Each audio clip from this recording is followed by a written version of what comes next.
Hello friends, welcome to my channel. कैसे हैं आप सब? आई होप आप सभी अच्छे होंगे और अपनी पढ़ाई कर रहे होंगे। तो मैंने आप लोगों को पहलवान की ढोलक तक सारी समरी बता दी है, वीडियो सारे पे बना दिया है। अब हम थोड़े से क्वेश्चन आंसर्स पढ़ लेते हैं।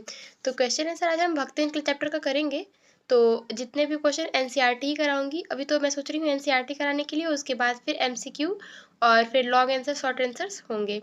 तो चलिए फर्स्ट क्वेश्चन स्टार्ट करते हैं बिना किसी देरी के। भक्ति अपना वास्तविक नाम लोगों से क्यों छिपाना चाहती थी? तो हमने चैप्टर में पढ़ा था कि भक्ति अपना वास्तविक नाम छिपाती थी लोगों से। भक्तिन को यह नाम किसने और क्यों दिया?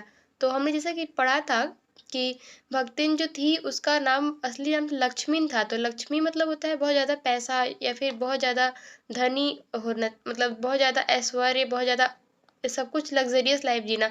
लेकिन उसके लाइफ़ में तो बहुत ही प्रॉब्लम्स थे, बहुत ही दुःख थे। बचपन से ही उसने बहुत सारे प्रॉब्लम्स देखे।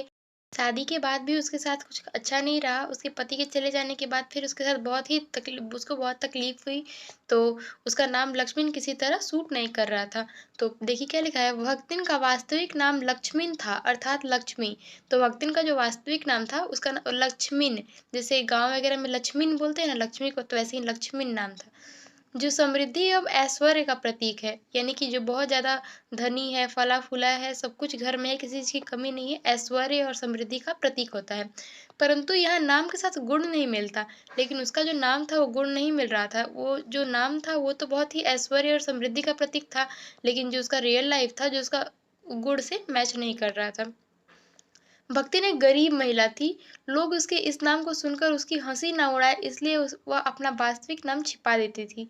तो वो सोचती थी कि उसका नाम ऐसा है और काम वैसा है। लोग बोलते हैं ना कि नाम ऐसा और काम वैसा, तो लोग इसका हँसी ना उड़ाएँ, इस वजह से वो अपना वास्तविक नाम किसी को नहीं बताती थी। वह धनहीन थी लेकिन बहुत समझदार थी। पैसे नहीं थे उसके पास, लेकिन समझदारी बहुत अधिक थी। भक्तिन को यह नाम लेखिका ने दिया था। तो जो लेखिका थी महादेवी वर्मा जी ने उसने भक्तिन का नाम भक्तिन दिया था। उसका नाम पहले लक्ष्मीन था, लेकिन फिर भक्तिन नाम दे दिया उसे। क्यों दिया था? क्योंकि सेवा भावना और कर्तव्य परायणता से काफ़ी प्रभावित हुई। तो इतना अधिक उसमें सेवा भावना था और उसके जो कार्य कुशलता और कार्य की परायणता थी वो बहुत ही उन्हें अच्छी लगी। उन्हें लगा कि हाँ, वो अपना कर्तव्य बहुत ही अच्छे तरीके से पूरा कर रही है। इस वजह से वो उनसे बहुत प्रभावित हुई। साथ ही उसके गले में कंठी माला व मुड़े हुए सिर से वो भक्तिन लग रही थी। तो वो जो गले में वो कंठी माला पहनती थी और उनका सिर मुड़ा हुआ था, यानी कि बाल नहीं थे उनके सिर पे, तो इस वजह से वो भक्तिन से ही प्रतीत होती थी। तो नेक्स्ट क्वेश्चन है, 2 कन्या रत्न प्राप्त करने पर भक्तिन पुत्र महिमा में अंधी अपनी जेठानियों द्वारा घृणा का और वह शिकार बनी। ऐसी घटनाओं से ही अक्सर यह धारणा चलती है कि स्त्री ही स्त्री की दुश्मन है।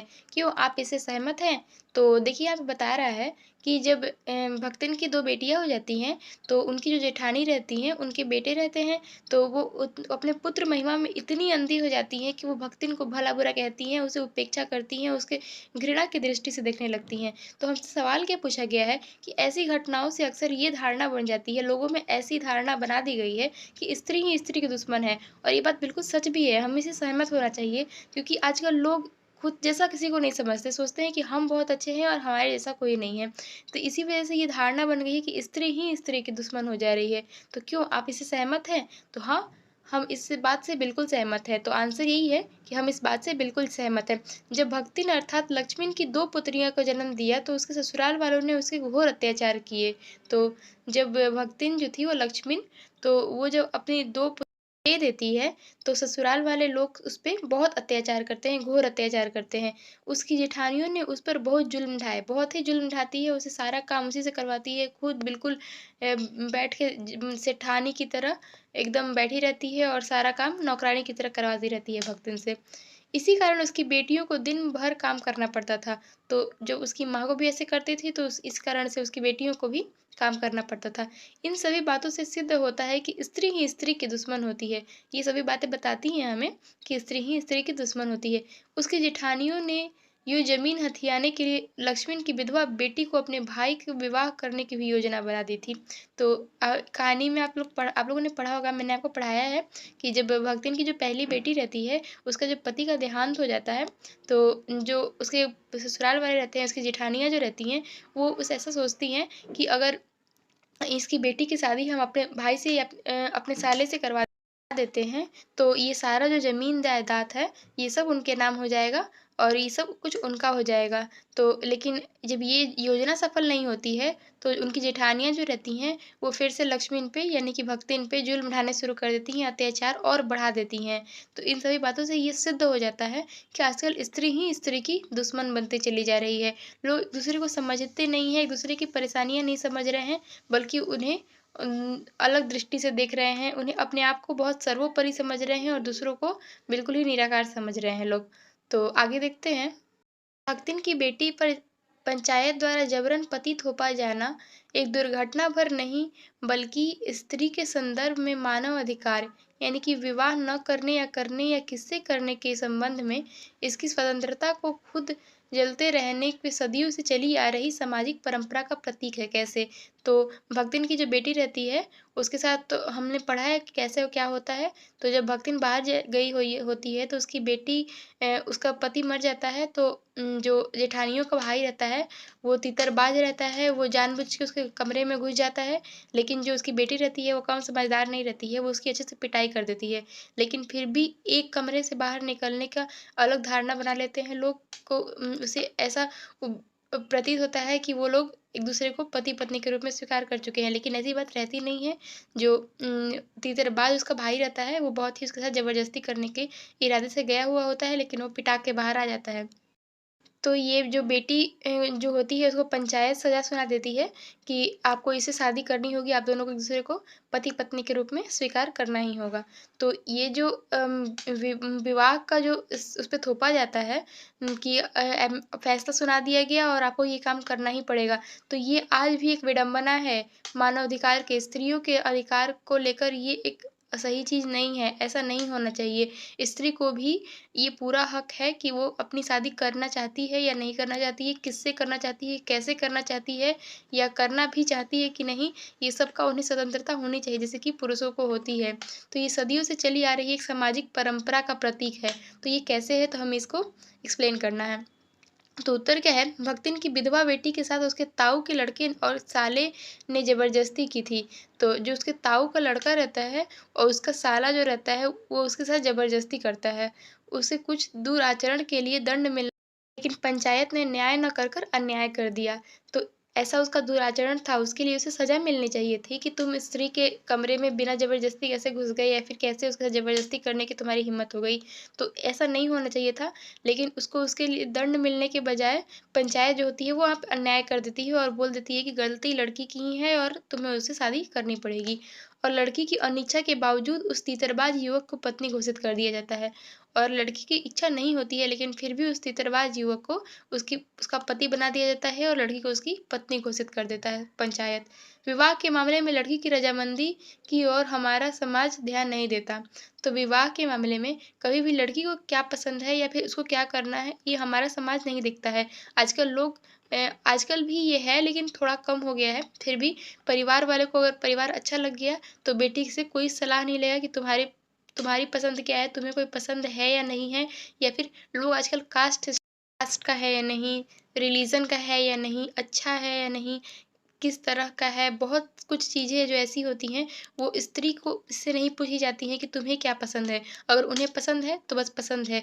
बस परिवार वालों के या फिर पंचायत का या फिर बहुत सारे बड़े लोगों का जो विचार होता है, जो उन लोग का जो होता है, सब कुछ उन लोग पे थोप दिया जाता है लड़कियों पे और उन्हें ये मानना ही होता है, उनकी अपनी कोई इच्छा नहीं होती है।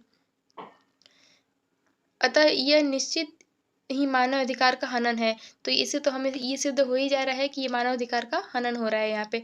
अतः भक्तिन की बेटी को जबरन पति थोपा जाना स्त्री के मानव अधिकार को कुचलना है। तो भक्तिन की बेटी जो होती है, उसको जबरन पति थोप दिया जाता है कि तुम्हें पसंद हो या ना हो, ये तुम्हारा पति है। तो ये जो है, ये स्त्री के मानव अधिकार का हनन है। यहाँ पे उसके मानव अधिकार को कुचला जा रहा है। ये समाज के द्वारा, हमारे बड़े बुजुर्गों के द्वारा, हमारे परिवार के द्वारा ऐसे स्त्रियों के मानवाधिकार को कुचला जा रहा है। तो नेक्स्ट क्वेश्चन देखते हैं। भक्तिन अच्छी है, यह कहना कठिन होगा क्योंकि उसमें दुर्गुणों की अभाव नहीं है। लेखिका ने ऐसा क्यों कहा है? तो भक्तिन अच्छी तो है, लेकिन ये कहना हमें कठिन हो जाएगा क्योंकि उसमें दुर्गुणों की भी कोई कमी नहीं है। वो ऐसे तो अच्छी है, लेकिन उसमें दुर्गुण भी बहुत हैं। तो लेखिका को पता है कि भक्तिन ने अनेक दुर्गुण के बावजूद कुछ गुण भी है।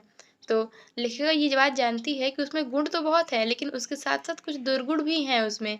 जैसे भक्तिन ने लेखिका को इधर-उधर पड़े पैसे को भंडार घर में मटका में छुपा कर रख देती और लेखिका को यह पैसा लौटाती भी नहीं और पूछने पे उसे चोरी भी नहीं मानती थी।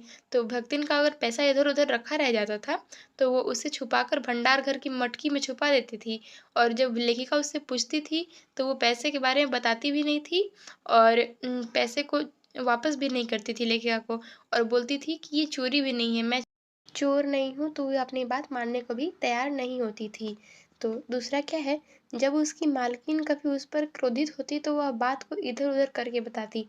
तो जैसे मान लीजिए कोई कभी गलती हो जाती थी, तो उसकी मालकिन यानी कि महादेवी वर्मा जब उस पे गुस्सा हो जाती थी, क्रोध करने लगती थी, तो वो सच नहीं बताती थी कि मेरे साथ मैंने ये गलती कर दिया है। वो कोई भी बात को इधर-उधर करके झुठलाने का या गुमराह करने का प्रयास करती थी। तीसरा क्या है, शास्त्रीय कथनों को वो अपनी इच्छा अनुसार व्याख्या करती थी। तो जो शास्त्र में लिखे कथन हैं, तो उसका मतलब कुछ और होता है, लेकिन वो अपनी इच्छा के अनुसार उसे जैसे मन वैसे वो व्याख्या कर देती थी। चौथा है, वह दूसरों के कहे को कभी नहीं मानती बल्कि दूसरों को भी अपने अनुसार बना लेती थी। जैसे कि महादेवी वर्मा उनसे कोई बात कहती थी तो वो उनको नहीं मानती थी, लेकिन जैसे वो कहती थी वैसे महादेवी वर्मा को मनवा देती थी। तो इसलिए कहा गया है कि उसमें दुर्गुणों का कोई अभाव नहीं था। तो नेक्स्ट क्वेश्चन देखते हैं। तो 5वां क्वेश्चन है, भक्तिन द्वारा शास्त्र के प्रश्नों को सुविधा से सुलझा लेने का क्या उदाहरण लेखिका ने दिया है? तो अभी हमने पढ़ा था कि उसमें कोई दुर्गुण की कमी नहीं थी, वो कोई भी शास्त्र को अपने अनुसार बताती थी। तो उसका क्या उदाहरण दिया है लेखिका ने? तो भक्तिन स्वयं को बहुत समझदार समझती थी। वो सोचती थी कि वो बहुत समझदार है, उसमें किसी चीज़ की कमी नहीं है, परफेक्ट। वह प्रत्येक बात को अपने ढंग से अर्थ निकालना जानती थी। तो वो किसी भी बात को अपने ढंग से उसका अर्थ कुछ और है, लेकिन वो अपने तरीके से उसका अर्थ बना देती थी कि हाँ, इसका अर्थ यही होगा। जब लेखिका ने उसके सर मुड़वाने से रोका तो और भक्ति ने शास्त्र की दुहाई दी और कहा, शास्त्रों में लिखा है, तीर्थ गए मुंडाए सिद्ध। तो जब लेखिका जो रहती हैं महादेवी वर्मा, वो उससे सिर मुड़वाने को मना कर देती हैं। जैसे सिर मुड़वाना मतलब कि बाल हटवा लेना, बाल छिलवा लेना। तो ये तो स्त्री को नहीं करना चाहिए, तो उसके लिए मना करती थी महादेवी वर्मा। तो वो इसे शास्त्र की दुहाई देकर बोलती थी कि तीर्थ गए मुड़वाए सिद्ध। तो जो सिर मुड़वा लेना है, वो तीर्थ जाने से जितना उसे फल मिलेगा, उतना सिर मुड़वाने से भी उतना ही फल मिल जाएगा। तो तीर्थ जाने की भी ज़रूरत नहीं है और उसे उतना फल मिल जाएगा। इसलिए वो शास्त्रों को अपने अनुसार व्यक्त कर देती थी। जैसे लगता था कि यह उक्ति उससे अपनी गढ़ी हुई है। तो इसके उससे बात से प्रतीत होता था कि वो इसे अपने आप से ही इसकी जो ये जो पंक्ति है, ये इसका अपना खुद का विचार है। तो नेक्स्ट क्वेश्चन है, भक्तिन के आ जाने से महादेवी अधिक देहाती कैसे हो गई?